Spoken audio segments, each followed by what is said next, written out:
テキラダテチョンです。というわけでね、今日はね、レジェンドリーグからやっていきたいんですけど、皆さんもね、同じようなことになったと思うんですけど、メンテナンスがね、入りまして、リプレイ消えちゃったんですよね。レジェンドリーグの、紹介してないリプレイだったりとか、クライリーグの Day1 がね、ちょうど皆さん同じような時期だと思うんですけど、Day1 が丸ごと潰れまして、僕もね、もうとんでもなく綺麗なね、前回は撮ってたんですけど、残念ながらお送りすることができないと。やばかったですね。もう500枠ぐらい余ってたんですけどね。残念ながら紹介はできないというところで、今日はね、ちょっとファイボダンベルドアっていうね、ダンブルドアでいいや、もう。ダンブルドアをね、紹介していきたいと思います。真ん中のやつですね。で、もう今ちょっと一番上のナゲットマシマッチョにね、ちょっと編成を変えてしまってるので、あれなんですけど、なので、レジェンド、一旦ね、期間限定が終わるまでは、一旦最後のファイボダンブルドアになるかな。変えときましょう、ダンブルドアに。変えときましたんで、こちらの編成やっていきたいと思います。早速やっていきましょう。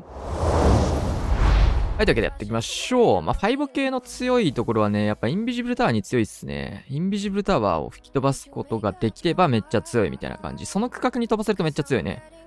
逆に飛ばせないと、ちょっとその処理だるいかも。ジャイアントアローをね、今回は採用してるので、ある程度、インビジブルタワーには強い編成。かつ、レイジタワーに関してはね、固まってるところに5を飛ばせるんで、やっぱ呪文タワーにファイアーボールって強いっすね。この編成紹介するの初めてじゃないんでね、どういうあれなのか気になる方はそちらも過去に動画出てるので見ていただきつつ、まずはここ、大外削って、対空砲から打ち抜いていきます。イメージ的にはね、この後ターンホールまで取っていきます。これがね、本当に強いんで、中心区画はね、やっぱ取りたいって形になってくるので、さっきも言った通り、ファイヤーボールをね、真ん中に集めていきたいと。それだけを考えて今、削りを始めていきました。これがね、ちょっとね、考えるの大変なんだよね。始めた段階で。どう持っていけばターンホール潰せるかな、みたいな。インビジブル、インビジブル。ちょっとターンホールの方に寄ってから、全消しでターンホールもね、本体で射抜いて壊したことで潰すことができると。これに全力をかけてたせいで、この後どうしようってことを一切考えてないので、今から考えてますと。一旦ベビドラサイドカットを繰り出しまして、どっかに置いたね、シューターじゃないわ。シューターみたいな感じのものが置かれて、上からドラゴン行くことになりました。さすがにこれ安いパンの向きもこっち向いてて、対空砲だったり、この辺ちょっとね、防衛、龍炎砲も逆向いてるというところね、ここ投げ得なんで、ここから投げていきましたと。これ援軍何で釣れたんだろう。そこ普通に入ってんのか。普通に入ってましたね。で、対空砲を折るようなクイーン、ジャイアントアントローをかけて、サイドカット、内側のところをね、歩き続けてくれるような形を取っていくと。で、兵器余ってたので、東海兵舎セット。対地クロスがね、効いてるんで、ランチャーとかは刺しづらく。あんま他の兵器の選択肢がないんだよね。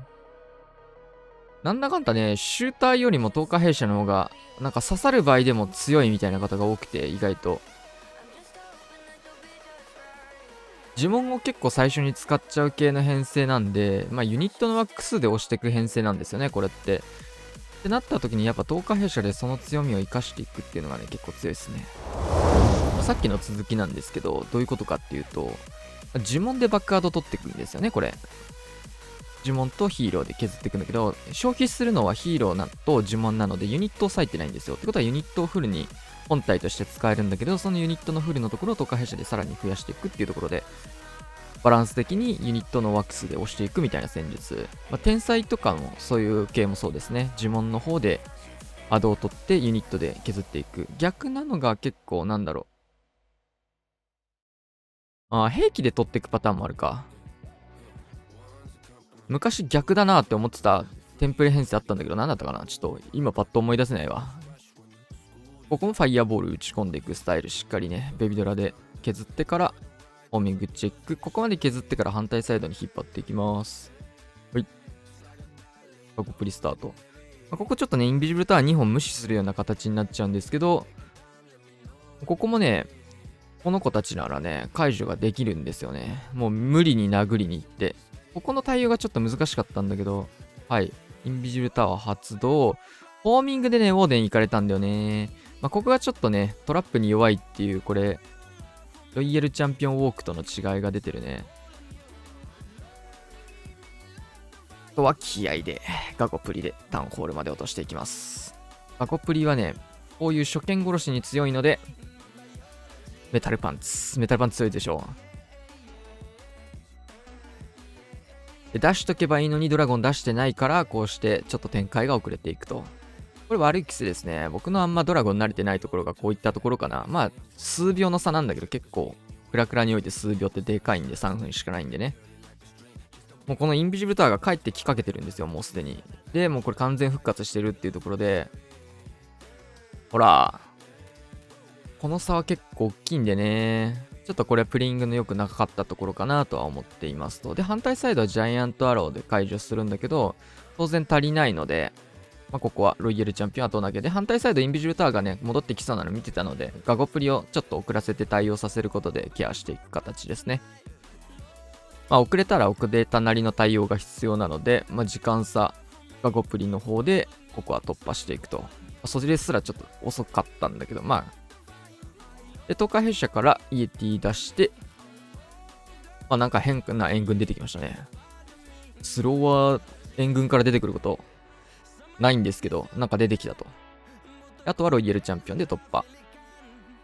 まあ、何かが刺さんないときは何かが刺さるみたいなね、ことが多いので、今回ちょっとウォーデン溶かされちゃったんだけど、それでも突破される、ね、することができるぐらいのね、削りができたという形ですかね。これはね、ファイボ自体はそんなに微妙やったなーって感じの全開ですね。まあ、ほんと削りの補助みたいな感じで、まあ、タウンホール真ん中の配置ってやっぱファイヤーボールタウンホールに合わせらんないので、さすがに合わせる意味もないしね。って感じなので、まあ、外側に打つことになるんだけど、まあ、そうなった時ってなんか、いわゆる今までね、2つ攻めてきた時のような感じで、相棒ぶっ刺さりって感じではなくなるので、まあ若干難易度上がるかな、そういった配置は。まあ当たり前なんだけどね。5編成5が刺さるかどうかは、めちゃめちゃ大事なので、うん。アゴプリはね、結構ね、ホーミングとか食らってもこんな感じで耐えれるの強いね。まあ一区画削ってサイドカットみたいなイメージかな、こんな感じで。まあ反対サイドの対空砲とかも削れて、まあマルチ IT、流煙砲その辺の補助をしてったってイメージかなと。まあ、シンプルにこれでも全然強いからね。で、今回はインビジブル残して、ロイヤルチャンピオンの方もね、後で強くなるような形になりますね、これで。で、一旦時間考えるためのベビードラ。これ3体ぐらい持っていくとね、結構便利だったりします。細かく動きたい時もあるので。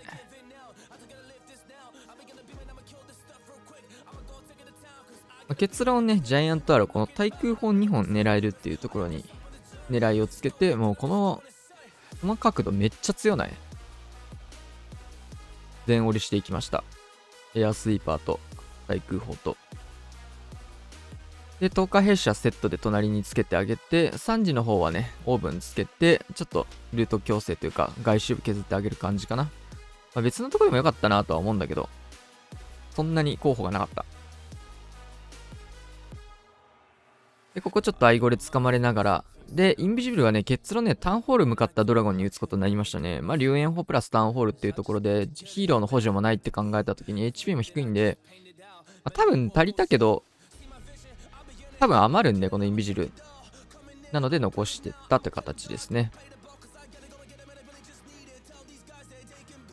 まあ、残してても意味ないからね。ドヤ呪文なんて何も価値がないので。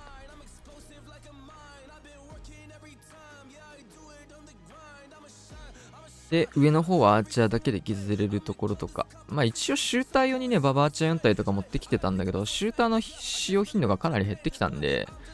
まあ、この辺ちょっと細かいところ動かしてもいいかなと思うんだけど、ロイちゃんの最初、ね、ロイちゃんで入ることはないからいいか。なんかアーチャーでちょっと援軍出たやつとか動かすとか、そういうことで結構便利だったりするから4体とか持ってきてるんだけど、今ちょっとこれ、細かいところを変えても良さそうなんだけど、変える先があんま難しいんだよね。という感じで変えてないんだよね。でもやっぱ、インビジブルタワーが多いな、こうやって見ると。やっぱ5刺さる配置が強えわ。タウンホール区画ぶっ飛びます。で、タウンホール区画をぶっ飛ばした後に、どこに向かおうかって感じは、まあ壊しただけで終わらないんで、その先どうしようかって考えたときに、まあ上に行くか下に行くかみたいな感じなんだけど、今回上を選びましたね。はい、5をドッカンぶっ壊して、で、残ったターンホールも、これ、迫撃砲壊しておいたおかげで、このターンホールを取った後に上に向かう。ここちょっと迫撃砲が残ってるとね、下向かっちゃうので、上に向かってもらうように作っていきました。まあ、援軍も釣れるっていうところと、龍炎砲、対空砲も上の方固まってて、ドラゴンも下から行くの結構強そうかなって見たので、下から行きました。なので、上削りですね。まあ、ちょっとね、上に流れるかなと思って、誘導のインビジブルかけたんだけど、いらんかったね、これね。で、対空砲まで伸ばしたかったので、っていう理由で一応かけたんだけど、まあ、ここまで見なくてもよかったかもしれないですね。で、これもほらさ、9時とかさ、これやりながら展開してればよかったねっていう。やっぱ熱中しちゃうんでね、そこに、こういうロイヤルチャンピオンとか、特に慣れないね、ファイボガゴプリとかこういうことやってると、目がやっぱそっちに向かっちゃうから、これあんま良くなかったね。で、10日兵士は置いちゃったんだけど、これクイーンから入ってジャイアントアローを、まあ、インビジブルタワーなり、ね、対空砲巻き込んで撃てる角度なんで、これ、そっちの方が良かったかな。で、ドラゴン下からスタート。まあ、エアスイーパーと対空砲を折ることに変えましたね、これは。まあ、これ強いよね、アロー。まあ、インビジブルタワーは無視しちゃう形になるんだけど、ユニットの数で押せるかなっていうところですね、今回は。序盤にだいぶアドバンテージは取れてるので、はい。勝手にインビジブルタワーが削れて、まあ、援軍も全部出ちゃったけど、まだロイヤルチャンピオンが残ってるって形で、ロイちゃん削り、イエティ残って、レイジも残ってという形で、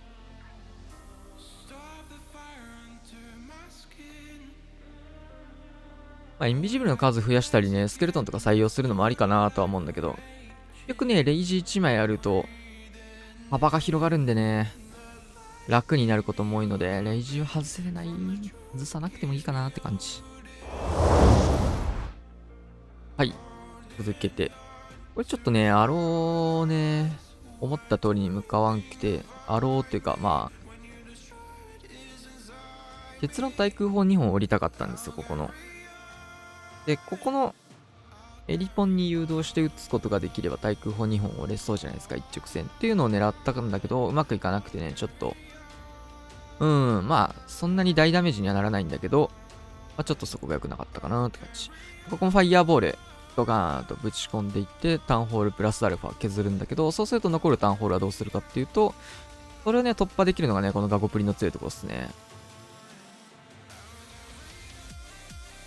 ロイちゃんとかって一瞬さ、1秒の体見せるラグがあるからさ、インビジブル、少し開けてから撃つんだけど、この編成はもう、ぴったり4秒とかでね、かけていかないと、ダメージ受けたり、ターンホール飛んでくるんで、インビジブル、フォックスが入ってないから、その辺やっぱ使い分けが大事ですね。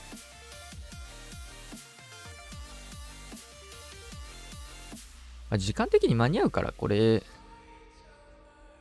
ガゴプリとか終わってからユニット展開でも全然ゆっくりやっていいかなって感じで、この展開なんだけど、まあ、理想論で言えばやっぱ同時展開をね、できるようになるといいのかなって感じですかね。さっき言った通りこの角度で入ってくんだけど、ちょっとね、金山に釣られて角度相当ずれるんだよね。こっちの金山行くかみたいな。なので、ジャイアントアローがこんな感じで入らない。これちょっと良くなかったっていうか嫌だったな。で、10日弊社をそれでちょっと変えたのと、あれ、クイーン思ったよりうまくいかないぞってところでクイーン先行してしまうと。ルートがね、想定と違ったからね、10日弊社角度ずらしてこっちからとかでもよかったし、こういう配置ここのスケルトンめっちゃ刺さるからね、マルチの竹さえ取れちゃえば。いや、メタルパンツ強いわ。初見はやっぱね、トラップに強いっていうところで結構偉いね。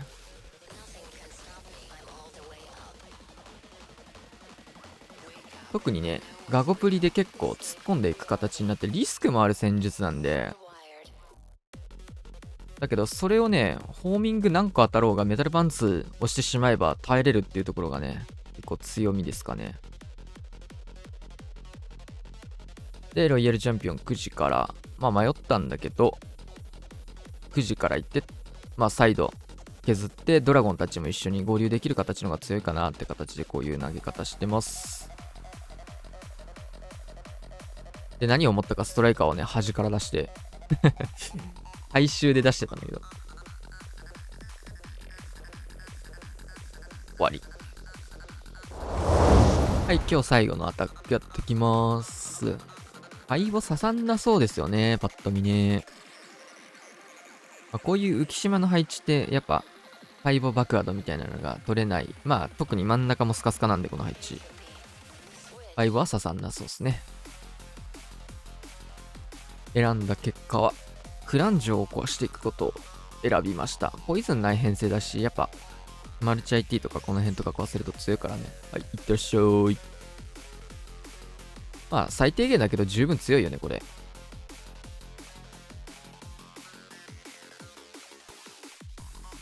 で、あとは左右対称の配置なんでどっちに向かってもいいように展開して、なんかテスラ見えたって形で美味しく回収します。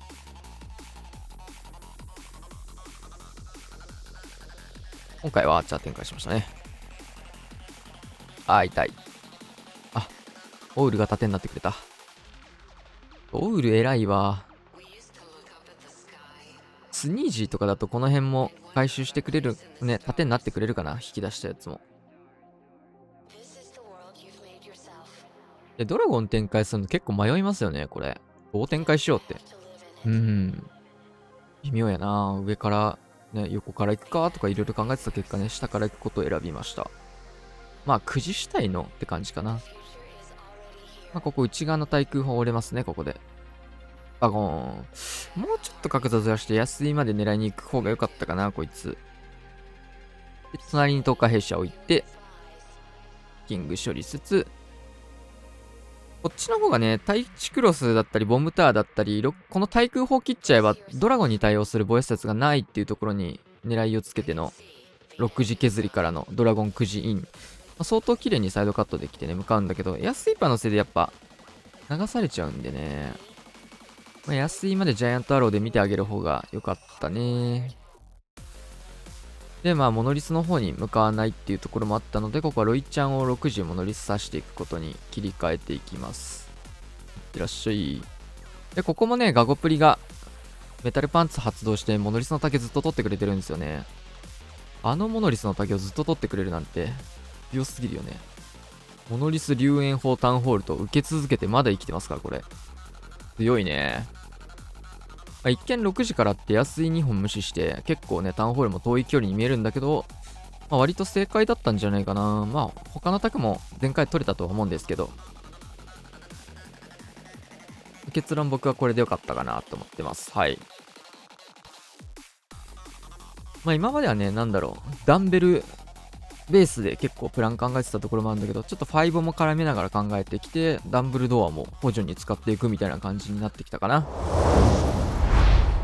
でもね、若干そうだね、まだ慣れてないっていうところもあるのと、連動も、連動の問題でちょっとね、取りこぼしたりとか、迷ってしまったりの時間切れだったりとか、あとはね、初手でちょっとミスった時のリカバリーがやっぱ、ね、トームがないと厳しかったりすると、区画を残してしまうと難しいみたいなこともあるんで、そういったところがなかなか難しいところかな。編成で言うとね、何にとしても比べちゃうんだけど、やっぱロイちゃん削りのものと比べちゃうとそっちの方が安定感はあるかな。やっぱ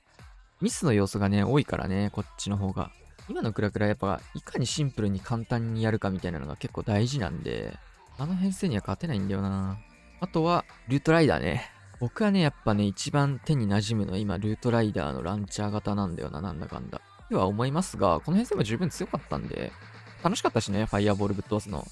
これからね、ちょっとマッチョ投げ編成に切り替わっちゃうんですけど、レジェンドリーグは。そんな感じで。グランリーグもね、2日目か3日目か、どっちか、2日目かな ?2 日目までぐらいはまだ、このダンブルドア編成やってるんで、そちらもって感じで。はい。というわけで今日はこんな感じで終わりたいと思います。チャンネル登録、高評価、お願いします。また次の動画でお会いしましょう。さよなら。